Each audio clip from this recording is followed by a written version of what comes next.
Votre attention s'il vous plaît. Cet élément est en ligne là. Contactez-nous pour savoir s'il est aussi disponible en la langue de votre préférence. Veuillez aussi noter qu'il est en audio uniquement, dépourvu de ce fait d'image originaire. christequality.com. Les cieux sont à la portée de votre main, juste par un simple clic de la souris. Évangile-éternel.com. Conservation et partage de l'évangile éternel. En collaboration avec l'homme de Dieu, le Dr Jacques Moutombo, vous propose de suivre cette vidéo pour votre édification spirituelle. Tous les enseignements du Dr Jacques Moutombo sont disponibles sur christequality.com/jacquesmoutombo.html. Bonne édification au nom de notre commun Seigneur et Dieu Jésus-Christ. Amen. Atoke de la démarche ya mwasi ya Yesu kobota. Po Yesu ya botaki. Ndetoke de la démarche ya Yesu mwasi kobota. Hein? 27. Lévitique 27 et puis aujourd'hui Matthieu 26. Il y a 30 cycles d'argent, estimation à une femme. Parce que mobile, estimation à 50 cycles d'argent, mais moi si estimation à 30 cycles d'argent. Matthieu combien? Matthieu 26.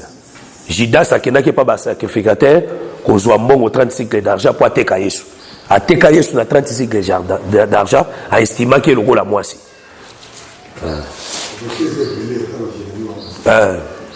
Verset c'est belé à Yesu moi si, c'est belé. Ndia tozo ça la démarche à kotalisa ke to ça la démarche ya Yesu kobota. Vous comprenez? Parce que ba bengi brebis abotaka. Vous olanda brebis abotaka. Ndia tozo tambola wana tozo talisa ke azwa ki kobota ya pasi. Elle est un accouchement pénible. Et pendant les douleurs de l'affrontement, la sage femme lui dit, ne crains point, car tu as encore un fils. Et comme elle allait rendre l'âme, car elle a été mourante, elle lui donna le nom de Benoni. Mais le père l'appela Benjamin. Rachel mourut et elle fut enterrée sur le chemin de Frata, qui est Bethléem. Rachel a coma. Akufa na nzela ya okoma akufa en dehors ya ville, akufa na lieu public.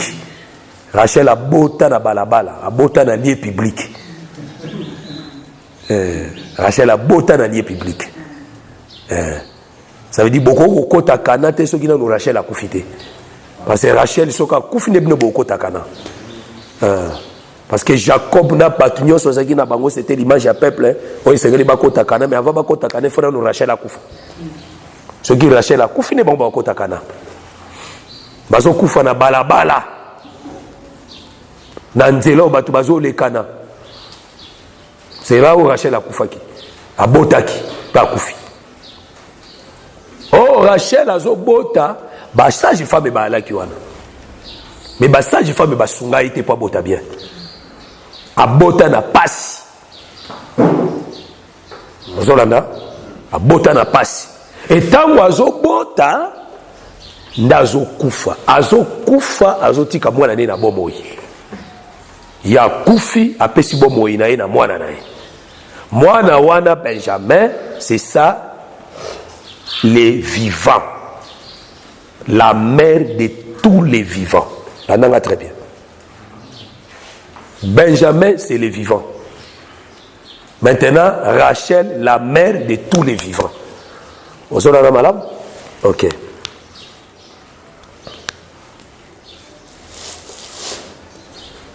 La mère de tous les vivants. Yako Koufa, moi la rotika na bomoi.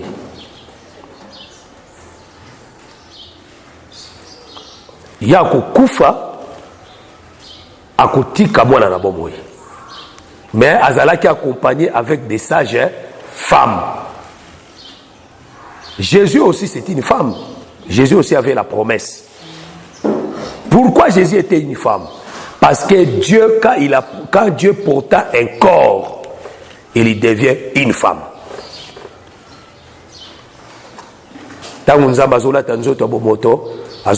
C'est parce que la chair, c'est la faiblesse. Matthieu 26. L'esprit est bien disposé, la chair est faible. Ok. Oh, la chair qui est la faiblesse, c'est ça la femme. 1 Pierre chapitre 3, la femme azali sexe est faible. Ok.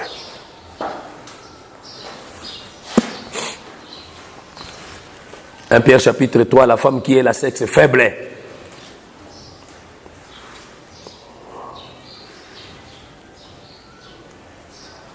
Moi, ça zali, sexe faible, yende azali, inzamba lati bomoto.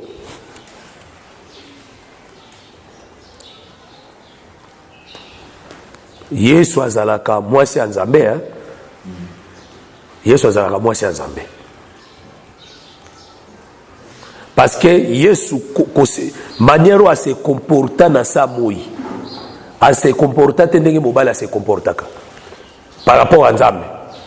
À se comporter, tendenge moi ça se comporter et place à mobile d'ailleurs. Ah mais oui. Hein? Hein? Il était soumis. Merci. Il était obéissant jusqu'à la croix. Jusqu'à la mort de la croix. Jésus était obéissant. Il était soumis.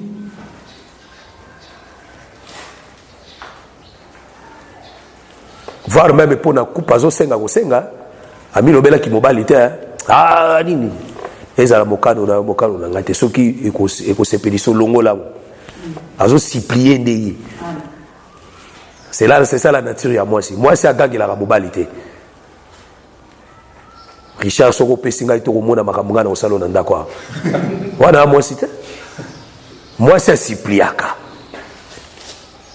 Papa pardon est-ce que na koki est-ce que koki ko pesa ngai $20 te. O koki ko pesa ngai $20 te.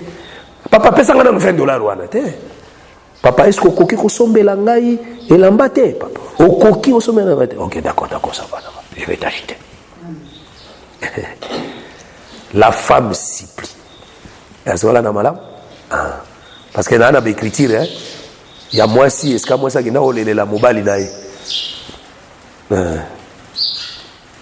Ozuka ka Samson hein? Na Juge 14. Na Juge 14 Samson a coupé ses énigmes na ba Philistin. Ba Philistin pendant 3 jours ba koki coupé cette interprétation énigme te. Ba ke pas moi ça Samson. Ba ke les ba c'est ceux qui au persuadé mobile na yo te appelé Samson révélation to tumanda kwa tata na yo pe na yo moko na tata no nakati. Bible lobi ke accueilli cette femme qui kolelela Samson. C'est ça qui était mani ngwana. Bible lobi que cette femme qui n'est kolelela Samson. La femme qui kolelela Samson à cause de son peuple. A qui kotangisa mai ne ya miso, a qui ko souffrir pour na peuple na ezalaka Jésus.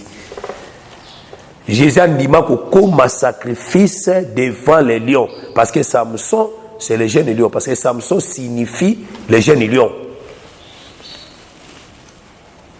Samson signifie le jeune lion. Oh Samson zobenga mwana mwasi wana nani? Abenga mwasi tenani? Devant ba filisa lobi soki bolabora ki na génis na ngaite. Et génis c'est ça ngombe ya mwasi. Ozolana. Génis c'est ça ngombe ya mwasi. C'est dit génis comme ngombe ya mwasi. Soki bolabora ki na yete mais le boju révélation te. Génis c'est ça ngombe ya mwasi. Génis. La génisse. Hein? Obi? Signification. Mais la génisse, c'est Zangoma moi aussi. Que nous vérifions, frère. C'est un animal. La génisse, c'est un animal. Zonga dans Genèse 15. Abraham a joué génisse à 3 ans. akabola ngo biteni mibale bakamtozolo batoyebi bakamtolo ba frère toi la maîtrise nango Ozui 1 Samuel chapitre 16 tango Samuel azokende kopakola David mafuta Samuel ayebisi nzambe alobi ndenge nazokende kopakola David mafuta boy soki Saoul apprendre a kobomanga nzambe ayebisi zwa génisse à moi zwa génisse kende koloba kenaye kosala sacrifice c'est-à-dire a bomba ki royauté na kati ya nyama. La royauté était venue dans la simplicité. Yazoyane ko offrir, azoya ko pakola mutu, azoya ko pakola, azoya ko établir la royauté, mais aende na génisse. Bino bokomona nde nyama, mais na kati ya nyama bokonzeza na kati. Yesu ayaki ko établir royaume na ye, mais na sous forme ya mutu. Zoka na kati ya mutu wana ki bokonzeza na kati. Dieu est venu dans la simplicité. Vous comprenez? On a dit voilà, Obi. Sans éclat. Il est venu dans la simplicité. C'est ça. Génie, c'est Zangomba, moi aussi. Abisso qui pour labourer, qui n'a génie, parce que génie, c'est un animal qui laboure la terre. Il y a ceux qui pour labourer, kana yété. Mais le aussi révélation terre. C'est-à-dire, pour avoir la révélation, il faut labourer avec la génisse. La génisse, c'est Jésus. Ce qu'on labourer dans Jésus, nous avons révélation. Et cette femme a kenda kolele pas Samson, c'est-à-dire kenda ko se sacrifier. Aujourd'hui, Hébreux chapitre 5, écriture le dit que non, Jésus a poussé qui bat cri avec des larmes devant moto à koka qui n'a ko sauvé. C'est ça que l'écriture dit non. Jésus allait là qui. Hébreux 5. Hébreux 5. Hébreux 5, verset nango 7. C'est lui qui, dans les jours de sa chair, c'est lui qui, dans les jours de sa chair, les jours de sa chair, c'est être dans la femme, c'est être la génisse, c'est les jours de sa chair. Vous entendez? Et il a présenté avec des grands cris et avec larmes de prières et de supplications à celui qui pouvait les sauver de la mort et a été exaucé à cause de sa piété. Madame a appris bien qu'il y fit fils l'obéissance par les choses qu'il a souffertes et qui, après avoir été élevé à la perfection, est devenu pour tous ceux qui lui obéissent, l'auteur d'un salut éternel. Dieu les a déclarés souverain sacrificateur selon l'ordre de Melchisedec. On l'a dit, madame, c'est Jésus là. Est-ce que tu comprends? Vous comprenez? Dans le Bible, Jésus, au jour de sa chair, na Gethsemane, il y pria avec des larmes. Il y plairait. Il bossait à mouton et à coca qui sauvé. Est-ce que vous comprenez, madame? Il a été exaucé à cause de sa piété. Il fit les fils obéissants. Est-ce que vous avez madame?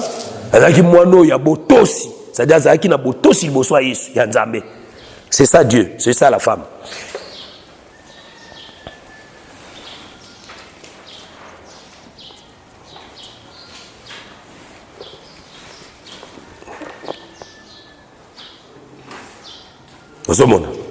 Ça veut dire, lui qui était dans la chair, il était dans la souffrance. Il était obéissant à tout ce qui est Nzambe. Dans le passage de l'écriture, il y a Philippiens chapitre 2. Donc, il y a Azaki na botosi liboso ya Nzambe. Ti na kufa na ye. Ozola na malamu, zwa Philippiens 2 wana.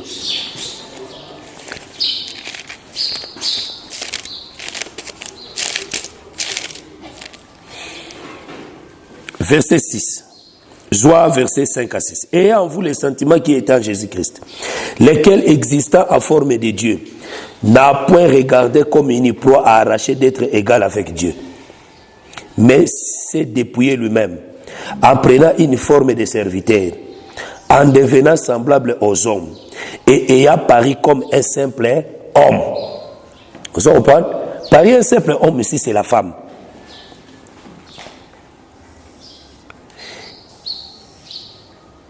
Et à Paris, comme un simple homme, il s'est humilié. C'est la femme qui a... Moi, c'est Nassimiliaka, devant mon bal. Il s'est humilié lui-même. Se renda obéissant. Jusqu'à la mort, virgule, même jusqu'à la mort de la croix. Vous comprenez? Ah. Verset clé. Il y a Yesu, alataki nzoto abomoto, azalaki une femme. Vous comprenez, madame? Parce qu'elle a une promesse. Azolo bango na Jean chapitre nini azolo bango alobi boy abisi une femme azali na pasi ya kobota azala na position nini toujours écriture Jean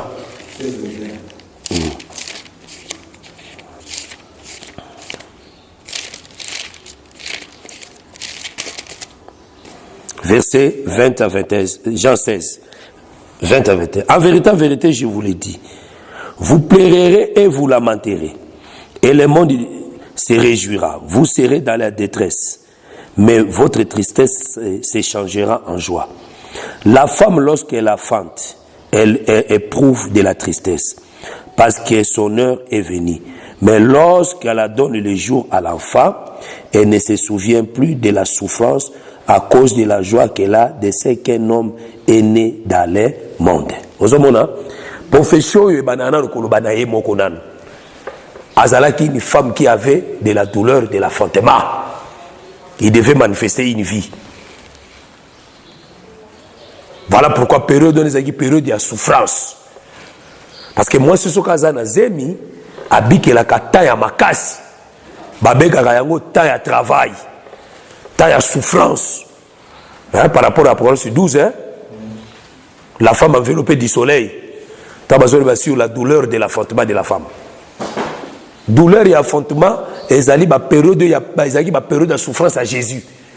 Parce que moi je suis nazemi, il fallait que la douleur. Dès que moi je bisoper le bisoper tout ça moi je pas nazemi. Tozo bi que la paix douleur. Mokolo tokobota. Eza mokolo yo to komi na esengo. Est-ce que vous là? C'est le jour de l'enlèvement. Mais moment to le kalango ça moment de souffrance. Et ça moment moi ça nazemi. Vous comprenez? Et ça moment moi ça nazemi. Parce que critique le bien était dans mboka wana moi c'est combat kozala te mosopizemi a ozala te mboka wana ezala mboka ni mboka wana ezala Jésus le pays là qui est Cana parce que en Cana il y a tout na Cana nyoso ezali zanga te na Cana au véritable Cana ezala de Jésus nyoso ezala na kati soko côté na kati ya mboka wana okosopazemi te okozala combattre au moins so azana zemi okosopazemi te c'est église. Il y a aussi passé midi. À combattre la zemi na type kola kobota qui est l'enlèvement de l'église. À aussi passé midi. À vous la paix, à vous la paix, à vous la paix stérilité. Parce que moi so aza stérile les a Israël. Mais biso église tous à la stérilité. Tous à moi so yo azali combattre la sémence. Vous allez madame à vous passé midi. Le frère Paul Azobani abi ba mingi basali naufrage ya foi. Comme ça la naufrage ya foi ezali avortement. Mais moi la nzamba solo mo santo solo ko sala avortement te. A ko perdre foi te. A ko sala naufrage ya foi ta ko zinda la maïté. A ko battre la zemi tina mukolo ya kobota nae qui est l'enlèvement de l'église. Là soit on comprendre. Jésus comme azaki une femme qui avait la douleur d'enfantement. Voilà pourquoi dans Gethsemane, ma femme sage peut pas qui soyez. Ma femme sage ri ba ousier. Ba yaki ko sungaye pour que ne ko bota na balabala. Parce que madame parce que nous répéter nous avons dit pourquoi permettre les lots maman zala pour les lots pour comprendre na bien. Maman yebi valeur à femme sage hein. Femme sage so ka so botisa moi ça c'est que ça kaé. Afinga kae akobeta e bambata pona nini a excité a bota bien c'est ça na kota na la salle d'accouchement te mais ça expérience je pose à ma femme ma question na tuna kai kuna tangu kuna bonjour monsieur le bana docteur kota c'est rien na kota te na kota te dans tous les années on dit expliquer ngata la bota ah basi so omoni moi so azana zemi ba femme sage ba pesa ka ekanda mais soka boti akomo sekisa bango akomo sekisa bango akomo seka so bele pe secret ozomona voilà pourtant ba usie ba yaki kokanga Yesu bazaki ba sage femme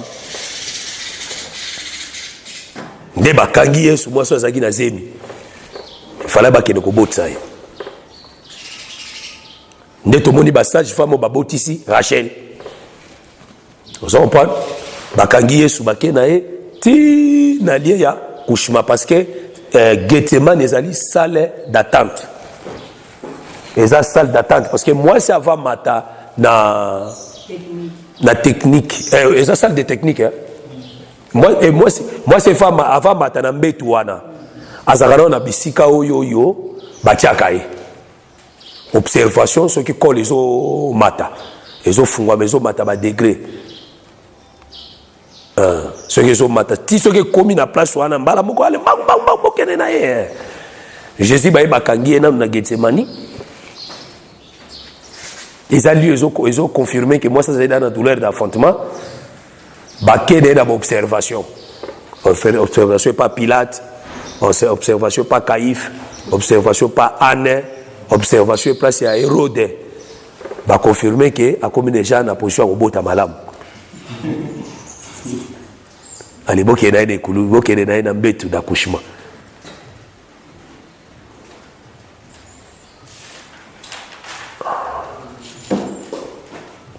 mbetu ya accouchement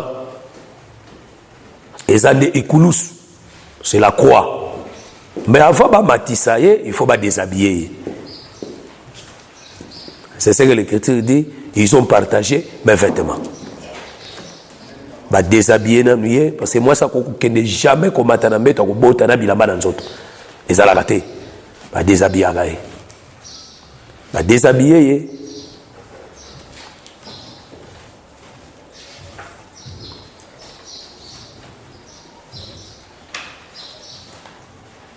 ozolanda ba maxel kolo ya mbetu abota na pasi oyo mwasi moko te akoki na kobota ndenge wana ya bota na pasi wana Jésus alekani kulusu na souffrance voilà pourquoi mwasi nyonso oyo aza na salle d'accouchement kobota akosilisa maloba na munoko na ye akoloba likolo ya mbetu wana koganga jamais mwasi abotaka kangi munoko jamais mwasi abotaka kangi munoko ngata madame azobota mwana nanga suka 5e fils tango babengi nga nazoyoka ye na balabala ye na salle d'accouchement nga nazoyoka gaga abisaye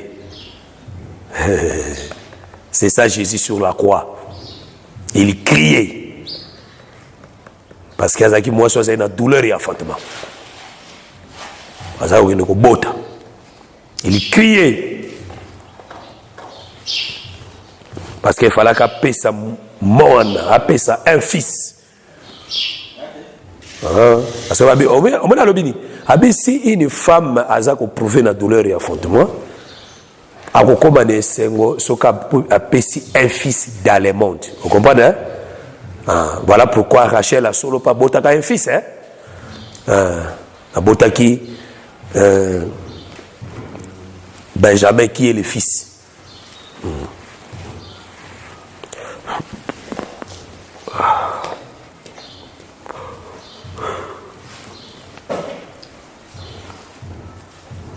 Donc par là, Jésus sur la croix, douleur et faim. Jésus a koufa ni na lingwanda.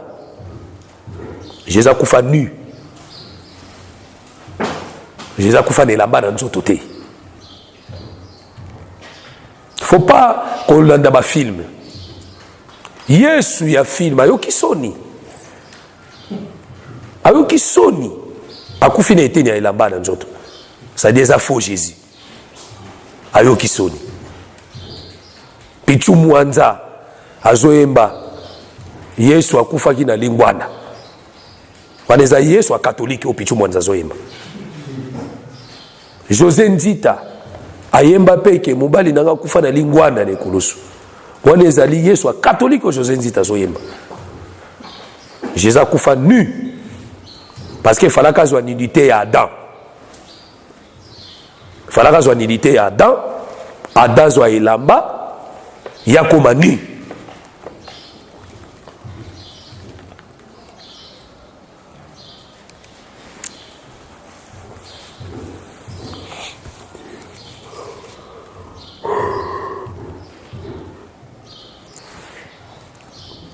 Ozomona omoni position wana nzamba ekoluka Adam.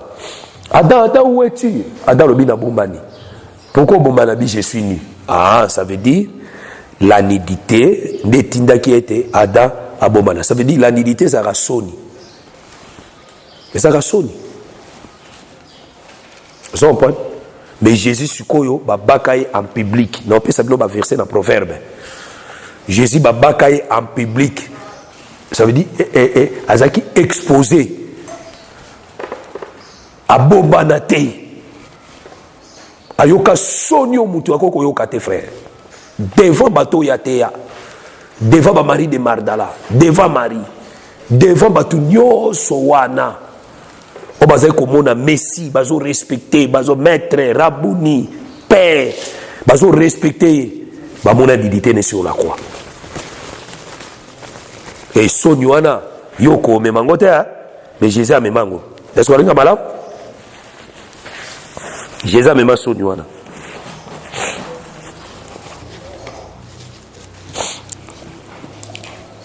Yoko, Memango Sonywana, mais Yesu a Memango. Ada Bombana, mais Yesu a Bombana été.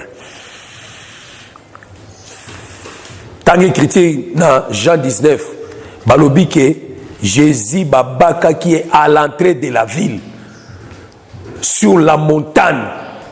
En réalité azalaki une lampe oyo etiamaki likolo ngomba pour que batu nyonso bamona yango. C'est ça qu'il avait dit non? Soko pelisi mwinda na yo ko bomba yango na sa mesa te. Mais tiango likolo ya mesa. Est-ce que vous madame pour que batu nyonso bamona? Vous êtes une ville située sur la montagne. Mais avant Binobo comme une ville située sur la montagne. Avant Binobo la lampe bagotia likolo ya mesa. Lui-même est monté liboso. Il est la lampe parce qu'il est le chandelier qu'on met sur la table et il est aussi la ville qui est située construite sur la montagne. Pour que tout le monde bamona et tout le monde bamona qui est. Et tant bazui likonga ba chubiye na mupanzi maina makila ebimi. Pour confirmer que moi si ce qui a bimisi mwana maina makila et bimaka ils ont l'accès à péci naissance na mwana. C'est ça. C'est là où c'est là où nous sommes sortis. Est-ce que madame? C'est là où nous sommes sortis. L'eau et le sang étaient sortis. C'était la naissance du fils.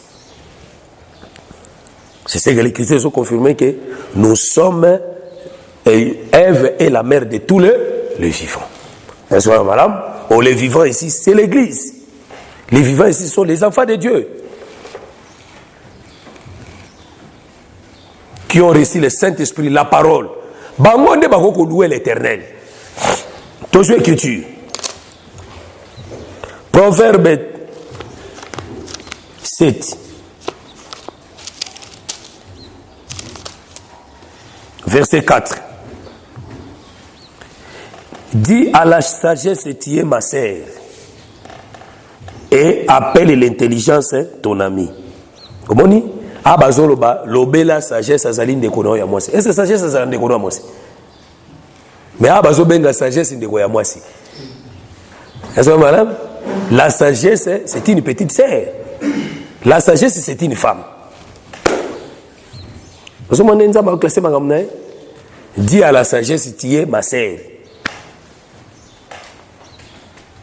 Yebisa sagesse au sein de Konangaya, il y a moi ça. Ah, ça veut dire, ah, parce que tu la sagesse, c'est la femme. C'est une sœur, c'est la femme. Amani, la sagesse, c'est ça, moi aussi. Aujourd'hui, Sikoyo, Proverbe 8, verset 1 à 2. La sagesse n'écrit-elle pas? L'intelligence n'élève-t-elle pas sa voix? La sagesse n'écrit-elle pas? La sagesse est gangakate. Ah, sagesse est zarana munoko. Sagesse est lobaka. Sagesse est gangaka. Et gangaka wapi? Est-ce qu'il y a une sagesse est gangaka? Parce que balobi sagesse a saline de koya mwasi. Sagesse a sa mwasi. Parce que balobi la sagesse n'écrit-elle pas? Sagesse a gangakate. Sagesse a sa mwasi. Oya zo ganga. Et ça bon côté. Hein? Oh, et ça bon côté. Hein? C'est-à-dire la sagesse, c'est une femme, la sagesse c'est cri. C'est-à-dire sagesse c'est ganga, sagesse c'est zana munoko et gangaka.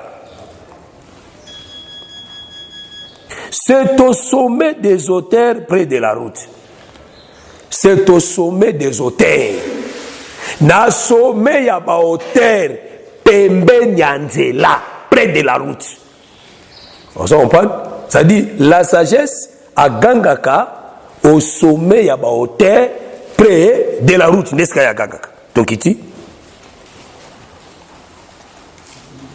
C'est à la croisée des chemins qu'elle se place. Na croisée, il y a un chemin qui se place. Croisée à chemin, croisée à chemin. Soyez à se place. Na croisée à chemin. Vous comprenez? Ça dit chemin en haut. Croisé à chemin en gros. Ce qu'il y a, c'est place à Kao. Est-ce que vous madame? La sagesse, c'est une femme. À Kriaka. Na hauteur, il y a près de la route. Na croisé à chemin de à ses places à Kao. Ça dit, ce qu'on a la sagesse. Au moment na près de la route. Na ba hauteur. À zo ganga. Na croisé, il y a chemin. Au croisé à chemin. Et ça l'inde et Koulous. C'est la croix. Mais au coup, la sagesse est placée là-bas. C'est là où il écrit. Très bien. Voilà pourquoi véritable sagesse, Azala qui va monter à croiser à jamais, Azo Ganga, c'est Jésus.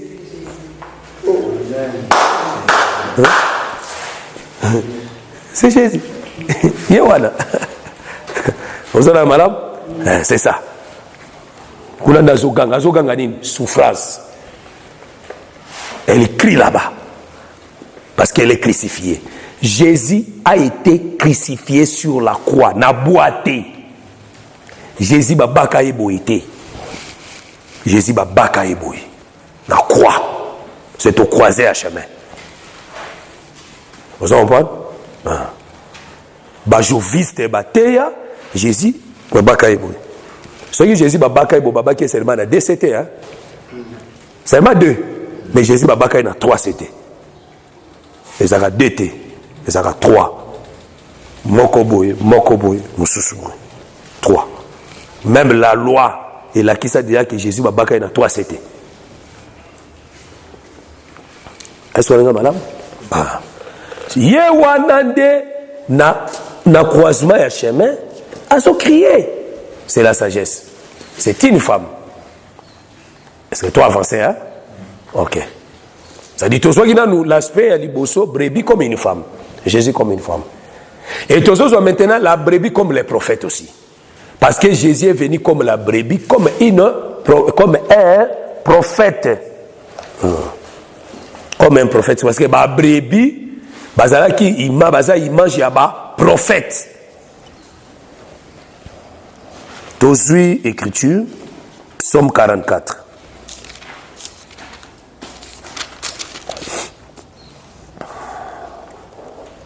Verset 23. Mais c'est à cause de toi qu'on nous égorge tous les jours. Alors, qu'on nous égorge tous les jours. Qu'on nous regarde comme des brebis destinées à la boucherie. David azolobake natina na onde ba égorge kabiso mikolo nyonso pe ba mona kabiso lokola ba brebis destinées à la boucherie. Est-ce que on a malade? Est-ce que David va bomber? David a David a fait la maladie. Somme 44, 23. Est-ce que David va bomber? David a mis en place à brebis bazalaka, prophète. Ozolanda. Ça dit, prophète, yon so baya na Israël. Israël a boma prophète. Wana, baza image ya brebis amené dans la boucherie. Voilà pourquoi prophète wana nyonso bazalaka elilingi ya véritable brebis qui est le Seigneur Jésus. Il y a des prophètes à solo. Oyo bango bakoboma. Dans mon écriture, il y a Matthieu 23, verset 37. Et Israël qui tue les prophètes. Banani bamemara ba brebis na boucherie. Et ça Israël tazo na prophète na boucherie ko bomba bango. Matthieu 23 verset 37. Jérusalem, Jérusalem, qui tue les prophètes.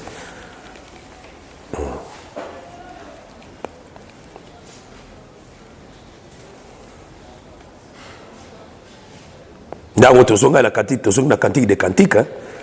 On bazolo ba ke moi si poa ke ndeko pema ake ndeko mone sika balei saka bampate balai saka ba midi, il faut la ba trace ya ba brebis. Ba brebis ça ba prophète. Il faut la trace ya ba brebis. Est-ce que chrétiens zoloba chercher la paix avec tous? Chercher la paix avec tous et la sanctification, sans laquelle personne ne verra Dieu. Chercher la paix avec tous. Monter il sera zoté, il faut que kimia na ba prophète nyonso. Aluka kimia na ba prophète nyonso. Aluka kimia na ba Isaïe. Aluka kimia na ba Jérémie. Aluka kimia na ba Bakuk, ba Jonas, bango nyonso il faut aluka kimia na bango. Azola na malam. C'est-à-dire il faut tambola na ba trace ya ba brebis.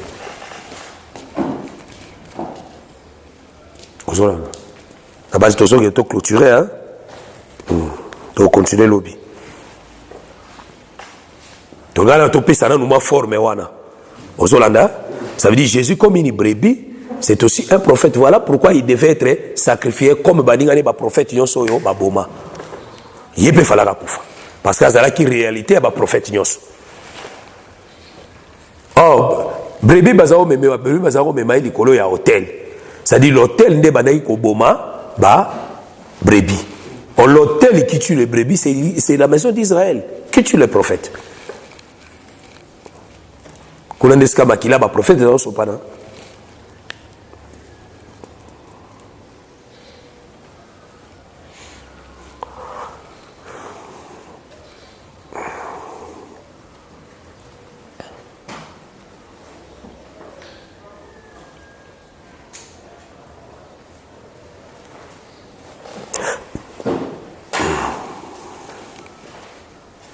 Ça veut dire Jésus, il est à l'ongwe azalipe ntaba oyo bazo kendeko ko sacrifier parce que dans tabande tozo fungola ba porte il y a cette parole hein lobi tozo banana ntaba parce que ce tobito bananga ça va nous prendre d'accord parce qu'il faut tambola na Jacob il faut que na simanda ko wazo ba chevron mi balé yangonde et ko sala ke papa ne a agréé bani li tukosodon tokosuki sa kuna lobby. Que le Seigneur nous bénisse. Bénisse. Bénisse. Bénisse. Bénisse. Bénisse. Merci d'avoir suivi ce message et que Jésus-Christ vous bénisse. Si vous avez une question à l'intention de l'homme de Dieu, si vous voulez que l'homme de Dieu prie pour vous, si vous voulez vous confier à l'homme de Dieu, ou si vous voulez tout simplement bénir l'homme de Dieu, contactez-le directement si ses coordonnées sont disponibles depuis sa page. Sinon, contactez-nous et nous lui transmettrons vos préoccupations. N'oubliez pas de faire un tour à notre page évangélisation pour voir en quoi vous pouvez vous rendre utile à Christ par cette œuvre. Que Dieu vous bénisse tous. Amen. ChristQuality.com. Les cieux en un clic de la souris. Évangile-éternel.com. Le site de l'Évangile éternel. Christ Equality Fondation, équilibrer la manne ramassée dans le désert de sorte que chacun ait un numère.